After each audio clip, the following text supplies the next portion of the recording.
work done by an isothermal process ആണ് ഈ വീഡിയോയിൽ നമ്മൾ ഡിസ്കസ് ചെയ്യാൻ പോകുന്നത്. അപ്പോൾ isothermal process എന്ന് പറഞ്ഞാൽ എന്താണ് നിങ്ങൾക്ക് അറിയായിരിക്കാം. It is one of the thermodynamic processes. അപ്പോൾ അതിൻ്റെ പ്രത്യേകത എന്ന് പറഞ്ഞാൽ ടെമ്പറേച്ചർ കോൺസ്റ്റൻ്റ് ആയിട്ടുള്ള പ്രോസസ്സാണ് ഐസോതെർമൽ പ്രോസസ്സ്. അപ്പോൾ ഐസോ എന്നുള്ള വേർഡിൻ്റെ അർത്ഥം കോൺസ്റ്റൻറ്റ് അല്ലെങ്കിൽ സെയിം എന്നാണ്. അതുപോലെ തേർമൽ എന്ന് പറഞ്ഞാൽ it is related to temperature. അപ്പോൾ ഐസോതെർമൽ മീൻസ് ഒരു ടെമ്പറേച്ചർ കോൺസ്റ്റൻ്റ് ആയിട്ടുള്ള പ്രോസസ്സ്. സോ ഈ ഒരു പ്രോസസ്സിൽ പ്രഷർ, വോളിയം തുടങ്ങിയ വേരിയബിൾസ് ഒക്കെ എന്തായിരിക്കും? ചേഞ്ചിങ് ആയിരിക്കും. അതൊന്നും കോൺസ്റ്റൻസ് അല്ല. അപ്പോൾ ഇവിടെ നമ്മൾ ആദ്യം ചെയ്യേണ്ടത്, suppose let's consider A system of an ideal gas. ഇതാണ് നമ്മളുടെ ഒരു ഐഡിയൽ ഗ്യാസ് കണ്ടെയ്ൻ ചെയ്തിട്ടുള്ള സിസ്റ്റം എങ്കിൽ ഇതിൻ്റെ ഇനീഷ്യൽ പ്രഷർ എന്ന് പറയുന്നത് P1 ആയിട്ടും അതുപോലെ ഇനീഷ്യൽ വോളിയം എന്ന് പറയുന്നത് V1 ആയിട്ടും എടുക്കുക നമ്മൾ. Suppose the initial pressure is P1 and the initial volume is V1.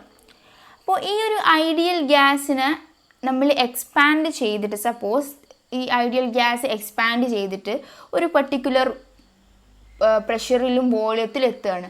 അപ്പോൾ അതായത് ഈ ഒരു ലെവലിൽ നിന്ന് അത് എക്സ്പാൻഡ് ചെയ്തിട്ട് P2 എന്ന ഫൈനൽ പ്രഷറിലേക്കും അതുപോലെ V2 എന്ന ഫൈനൽ വോളിയത്തിലേക്കും എത്തുകയാണ്. അപ്പോൾ ഈ ഗ്യാസ് P1 V1 എന്നുള്ള ഈ ഒരു സ്റ്റേറ്റിൽ നിന്നും P2 V2 എന്നുള്ളതിലേക്ക് എത്താൻ എടുത്ത വർക്ക് ഡൺ, അതായത് ഈ ഒരു സ്റ്റേജിൽ നിന്നും ഇവിടെ എത്താൻ വേണ്ടിയിട്ട് എത്ര വർക്ക് ഈ ഒരു ഗ്യാസ് ചെയ്തു അല്ലെങ്കിൽ ഗ്യാസിൻ്റെ മേളിൽ ചെയ്തു എന്നതാണ് നമ്മൾ ഈ ഒരു വർക്ക് ഡൺ എന്നതുകൊണ്ട് നമ്മൾ ഉദ്ദേശിക്കുന്നത്. തെർമോഡൈനാമിക്സിലെ വർക്ക് ഡണ്ണിൻ്റെ ഇക്വേഷൻ എന്ന് പറയുന്നത് dW = P.dV. dW എന്ന് പറയുന്നത് ഒരു ചെറിയ വോളിയത്തിലുള്ള ചേഞ്ചിൽ നമ്മൾ ചെയ്യേണ്ട വർക്ക് ആയതുകൊണ്ടാണ് dW എന്ന് പറയുന്നത്. dV എന്ന് പറയുന്നത് ഒരു സ്മോൾ ചേഞ്ച് ഇൻ വോളിയം. അപ്പോൾ ഈ സ്മോൾ ചേഞ്ച് ഇൻ വോളിയത്തിൽ ചെയ്യുന്ന വർക്കാണ് dW എന്ന് നമ്മൾ പറയുന്നത്. പക്ഷെ നമുക്ക് കാണേണ്ടത് P1 V1 എന്നതിൽ നിന്നും P2 V2 ആവാൻ വേണ്ടിയിട്ട് എടുത്ത വർക്ക് ഡൺ ആണ്. അപ്പോൾ അതായത് നമ്മൾ ചെറിയ ചെറിയ വോളിയൂംസിൽ ചെയ്ത വർക്ക് ഡൺ ഒക്കെ നമ്മൾ എന്ത് ചെയ്യണം? ആഡ് ചെയ്യണം. അപ്പോൾ ആഡ് ചെയ്യാൻ വേണ്ടിയിട്ട് നമ്മൾ യൂസ് ചെയ്യുന്നൊരു ടെക്നിക്കാണ് integration. So total work done കണ്ടുപിടിക്കാൻ നമ്മൾ എന്ത് ചെയ്യണം? Total work done integrate dW. അപ്പോൾ ഈ ഒരു ചെറുതിനൊക്കെ ഇങ്ങനെ ആഡ് ചെയ്ത് പോയാൽ നമുക്ക് ടോട്ടൽ വർക്ക് ഡൺ കിട്ടും. അപ്പോൾ ഇത് ഇൻറ്റഗ്രേറ്റ് ചെയ്യുന്നത് V1 ആൻഡ് V2 എന്നുള്ള രണ്ട് ലിമിറ്റിൻ്റെ ഇടയിൽ വെച്ചിട്ടാണ് നമ്മളിതിനെ ഇൻറ്റഗ്രേറ്റ് ചെയ്യുന്നത്. കാരണം നമ്മൾ നേരത്തെ കണ്ടു ആദ്യം ഒരു വോളിയത്തിലായിരുന്നു ഉള്ളത്, അത് പിന്നെ എന്തായി? എക്സ്പാൻഡ് ചെയ്തിട്ട് ഒരു V1 എന്നുള്ള വോളിയത്തിൽ നിന്നും അത് എക്സ്പാൻഡ് ചെയ്തിട്ട് V2 എന്നുള്ള വോളിയത്തിലേക്ക് എത്തി. അപ്പോൾ ഇൻറ്റഗ്രേറ്റ് ചെയ്യുന്ന ലിമിറ്റ് നമ്മൾ ഈ V1 തൊട്ടിട്ട് ഇവിടം വരെയല്ലേ നമ്മൾ ഇൻറ്റഗ്രേറ്റ് ചെയ്യേണ്ടത്, അതായത് ഇവിടം വരെയുള്ള വർക്ക് ഡൺ അല്ലേ നമ്മൾ കാണേണ്ടത്. അപ്പോൾ അതിൻ്റെ ലിമിറ്റ് നമ്മൾ V1 to V2 എന്ന് കൊടുക്കാം. സോ dW എന്ന് പറഞ്ഞാൽ നമ്മളിവിടെ എഴുതിയിട്ടുണ്ട് P.dV അല്ലേ. അപ്പോൾ P.dV എന്ന് സബ്സ്റ്റിറ്റ്യൂട്ട് ചെയ്യുന്നു, P.dV. ഇനി നിങ്ങൾ ശ്രദ്ധിക്കുക, നമ്മൾ ഐഡിയൽ ഗ്യാസ് ഇക്വേഷൻ പഠിച്ചിട്ടുണ്ട്. ഐഡിയൽ ഗ്യാസ് ഇക്വേഷൻ എന്ന് പറയുന്നത് എന്താണ്? PV = nRT. ഇതിൽ n എന്ന് പറയുന്നത് നമ്പർ ഓഫ് മോൾസ് ആണ്. നിങ്ങൾക്ക് മ്യൂ എന്നുള്ള ഒരു ലെറ്റർ യൂസ് ചെയ്യാം. യൂഷ്വലി ഉപയോഗിക്കുന്നത് n ആണ്. അപ്പോൾ n എന്ന് പറയുന്നത് നമ്പർ ഓഫ് മോൾസ്, R എന്ന് പറയുന്നത് യൂണിവേഴ്സൽ ഗ്യാസ് കോൺസ്റ്റൻ്റ് ആണ്, T എന്ന് പറയുന്നത് ടെമ്പറേച്ചറും, ഇവിടെ ആണെങ്കിൽ P പ്രഷറും, ഇത് വോളിയം. നമ്മുടെ ഈ ഒരു ഇക്വേഷനിൽ നോക്കുകയാണെങ്കിൽ എന്താണ്? P × dV അല്ലേ. അപ്പോൾ P എന്നുള്ള ഒരു ടേം ആണ് ഇവിടെ ഉള്ളത്. അപ്പോൾ ഈ ഒരു ഇക്വേഷൻ നമ്മൾ എന്ത് ചെയ്യുക? Pയുടെ ടേംസിലേക്ക് റീഅറേഞ്ച് ചെയ്യുക. അപ്പം നമുക്ക് എന്ത് കിട്ടും? P = nRT by V. അപ്പോൾ ഈ ഒരു ഇക്വേഷൻ നമ്മളിവിടെ കൊടുക്കുക. V1 to V2 nRT by V into എന്ത് വരും? dV. ഇവിടെ നോക്കിയാൽ നിങ്ങൾക്ക് മനസ്സിലാവും nRT എന്നുള്ളത് കോൺസ്റ്റൻ്റ് അല്ലേ, കാരണം നമ്പർ ഓഫ് മോള് മാറുന്നില്ല. ഇവിടെ R എന്ന് പറയുന്നത് യൂണിവേഴ്സൽ ഗ്യാസ് കോൺസ്റ്റൻ്റ് ആണ്, അതിനും ഒരു കൃത്യമായൊരു വാല്യൂ ഉണ്ട്, അപ്പോൾ അതും മാറുന്നില്ല. പിന്നെ ടെമ്പറേച്ചർ, ഈ കേസിൽ നമ്മൾ എന്താണ്? ടെമ്പറേച്ചർ കോൺസ്റ്റൻ്റ് അല്ലേ, കാരണം നമ്മൾ ഐസോതെർമൽ പ്രോസസ്സാണ്.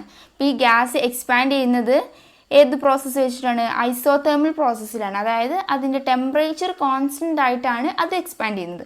അപ്പോൾ അതും കോൺസ്റ്റൻറ്റ്. അപ്പോൾ ഈ കോൺസ്റ്റൻ്റ് ആയിട്ടുള്ളതിനെ നമ്മൾ ഇൻറ്റഗ്രേറ്റ് ചെയ്യേണ്ട ആവശ്യമില്ല. ഏതാണോ വേരി ചെയ്യുന്നത് അതിനെ മാത്രം നമ്മൾ ഇൻറ്റഗ്രേറ്റ് ചെയ്താൽ മതി. സോ V12 അതിന് മുന്നേ നമ്മൾ എന്ത് ചെയ്യണം? ഈ കോൺസ്റ്റൻറ്റ് ടേംസിനെ പുറത്തെടുക്കുക, ഇൻറ്റഗ്രേഷൻ്റെ പുറത്തെടുക്കുക. nRT into V1 to V2 1/v dv. ഈ ഒരു ഫോർമുല നിങ്ങൾ ചിലപ്പോൾ മാത്തമാറ്റിക്സിൽ പഠിച്ചിട്ടുണ്ടാവും. ഇൻറ്റഗ്രേഷൻ ഓവർ 1/x dxനെ നമുക്ക് ln x എന്ന് എഴുതാം. അപ്പോൾ ഇവിടെ എന്താണ്? എക്സിന് പകരം വന്നിട്ടുള്ളത് v ആണല്ലേ, 1/v dv. അപ്പോൾ അതിനെ നമുക്ക് എന്തായിട്ട് എഴുതാം?